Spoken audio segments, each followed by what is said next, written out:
الحمدللہ رب العالمین والصلاة والسلام علی سید المرسلین اما بعد فاعوذ باللہ من الشیطان الرجیم بسم اللہ الرحمن الرحیم۔ السلام علیکم ورحمۃ اللہ وبرکاتہ۔ میں ہوں محمد نبیل، آپ دیکھ رہے ہیں یوٹیوب چینل شوق علم دین۔ تو آج ہم گفتگو کریں گے معرب اور مبنی کے بارے میں کہ معرب کسے کہتے ہیں اور مبنی کسے کہتے ہیں۔ تو ویڈیو شروع کرنے سے پہلے میں آپ کو بتاتا چلوں کہ اگر آپ ہمارے چینل پر نیو ہیں تو ہمارے چینل کو سبسکرائب کرو، ویڈیو کو لائک کرو، بیل آئیکن کو دبانا نہ بھولیں تاکہ ہماری ہر آنے والی ویڈیو کا نوٹیفیکیشن آپ کو ملتا رہے۔ تو چلتے ہیں آج کا سبق پڑھتے ہیں۔ آج کا ہمارا جو سبق ہے وہ ہے معرب اور مبنی کا بیان۔ سب سے پہلے تو ہم یہ جانیں گے کہ معرب کسے کہتے ہیں اور مبنی کسے کہتے ہیں۔ معرب یہ ہے کہ جس اسم کا آخر عامل کی وجہ سے تبدیل ہو جائے اس کو معرب کہتے ہیں۔ جیسے کہ یہاں پر ہم نے مثال دی جاء زیدن، یہ کیا ہے؟ زیدن اسم ہے، اور جاء یہ یہاں پر یہ کیا ہے؟ یہ عامل ہے۔ ہم نے پڑھا کہ جس اسم کا آخر کسی عامل کی وجہ سے تبدیل ہو جائے اس کو معرب کہتے ہیں۔ جاء زیدن رأیت زیدن مررت بزیدن، پہلے میں زید جو یہ کیا ہے؟ یہ اسم ہے، یہ کیا بن رہا ہے؟ یہ فاعل بن رہا ہے، اور دوسرے میں کیا بن رہا ہے؟ یہ مفعول بن رہا ہے، یہاں پر ظرف لگ بن رہا ہے۔ ٹھیک ہو گیا؟ اور مبنی کسے کہتے ہیں؟ کہتے ہیں کہ وہ اسم جس کا آخر عامل کی وجہ سے تبدیل نہ ہو اس کو مبنی کہتے ہیں۔ جیسے کہ ہم مثال دیتے ہیں جاء ھذا رأیت ھذا مررت بھذا، یہاں پر مبنی ہے اسم، ھذا یہ کیا ہے؟ یہ اسم ہے، لیکن اس عامل کی وجہ سے اس کا آخر اس کے اعراب تبدیل نہیں ہو رہے بلکہ وہی ہے جو پہلے تھے۔ جبکہ معرب وہ ہوتا ہے جس کا عامل کی وجہ سے اعراب تبدیل ہو جاتا ہے اسم کا، اس کو معرب کہتے ہیں۔ ہم نے پڑھا تھا عامل، اور عامل کسے کہتے ہیں ہم اس کے بارے میں جانیں گے، عامل اور معمول کے بارے میں کہ عامل کسے کہتے ہیں۔ کہتے ہیں کہ جو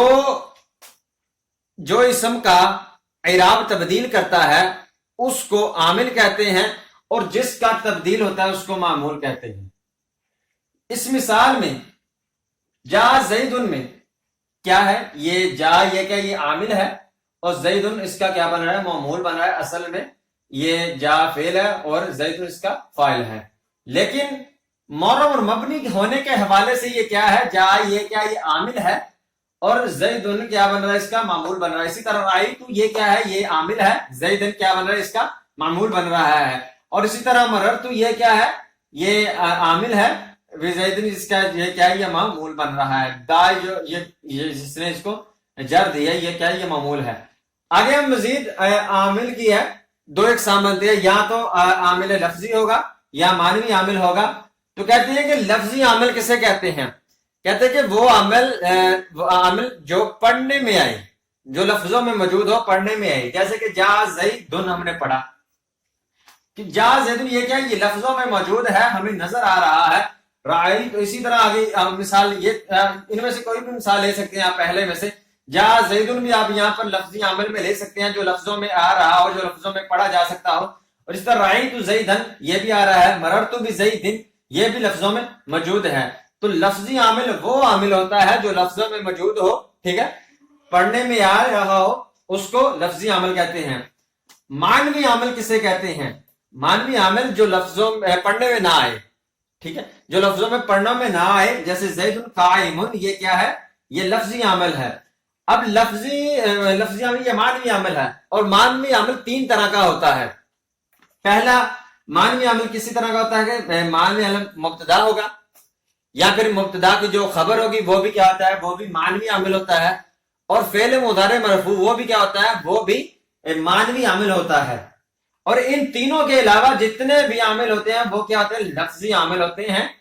یہ تینوں ہی مبتدا کی خبر اور فعل مضارع مرفوع یہ تینوں معنوی عامل ہوتے ہیں۔ یہاں پر زید قائم یہ کیا؟ یہ مبتدا اور خبر بن رہا ہے، اس لیے یہ کیا ہے؟ یہ معنوی عامل ہے جو کہ لفظوں میں پڑھنے موجود نہیں ہوتا، پڑھنے میں نہیں آتا۔ اور آگے کہتے ہیں اعراب۔ اعراب کسے کہتے ہیں؟ کہتے ہیں کہ حرکت یا حروف کے ذریعے سے معرب کا آخر تبدیل ہوتا ہے، اس کو اعراب کہتے ہیں۔ جن حرکت اور حروف سے